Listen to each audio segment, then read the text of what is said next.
ठरलं तर मग. हा म्हणजे खाण्याचं ठरलं. हा म्हणजे इडली, खोबऱ्याची चटणी, खोबऱ्याची वडी, अप्पम, रसगुल्ले, उकडीचे मोदक, साखर भात, दही भात आणि पांढरी कढी भात. आणि कार्यक्रम अगदी घरगुती. चालेल. सरू मावशींचं झालं नाहीये का अजून? अगं तिला वेळ लागेल, तिचं पठण चालू आहे ना. काय ग, आणि आल्यापासून सरुमावशी करतेस? काही काम आहे का तुझं तिच्याकडे? नाही काम असं नाही, पण म्हटलं सगळ्यांनी मिळूनच ठरवूया ना आपण. अगं हो, आपण ठरवूया, ती आहेच की त्याच्यामध्ये.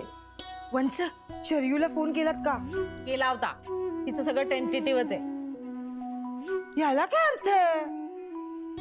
ए आता त्यावरून पुन्हा नको. आता आपण चांगलं ठरवतोय ना, तर आनंदाने ठरवूया ना. आपण सगळे पांढरे कपडे घालायचे का? ए नाही नाही नाही, पांढरे कपडे फक्त उत्सव मूर्तीने घालायचे. आपण सगळ्यांनी ना काहीतरी छान रंगीबेरंगी घालू. हा म्हणजे आपल्या सगळ्यांच्या रंगीत कपड्यांमध्ये इथे पांढरे कपडे असे उठून दिसले पाहिजेत. ए जान्हवी, तुला काय घालायला आवडेल?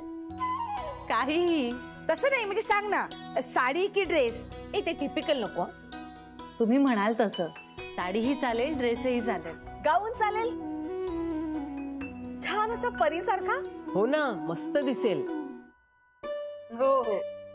अगं एकदा बाळ झालं ना की स्वतःकडे बघायला जो फुरसत होणार नाही तुला. जान्हवी, आम्हाला करायची ग तुझी हौस मौज, करून घे ना. बघ म्हणजे असा छान गाऊन घेऊ. किंवा इंदू वहिनी, तूच का नाही शिवत गाऊन? आणि फोटो व्हिडिओ शूटिंग दोन्ही करू.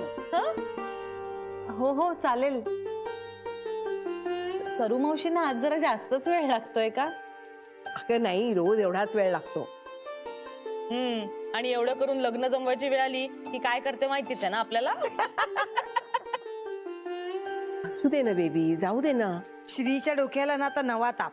काही लग्न बिग्न करायचं नाहीये तिला. आणि अपेक्षांची लिस्ट तीच आहे. अगं असतात अपेक्षा. आवडला माणूस एखादं तर त्या बदलतील सुद्धा. आणि हे खरं आहे की आपल्या प्रयत्नांनी नाही जमलं लग्न, पण श्रीच्या प्रयत्नांनी जमेल सुद्धा एखाद वेळेला लग्न. असं काही होणार नाहीये बहिणी. उगाच भाबड्या आशा ठेवू नकोस मला. त्या पप्पूच्या वेळेला माहितीये ना तिने काय खेर केली होती ती.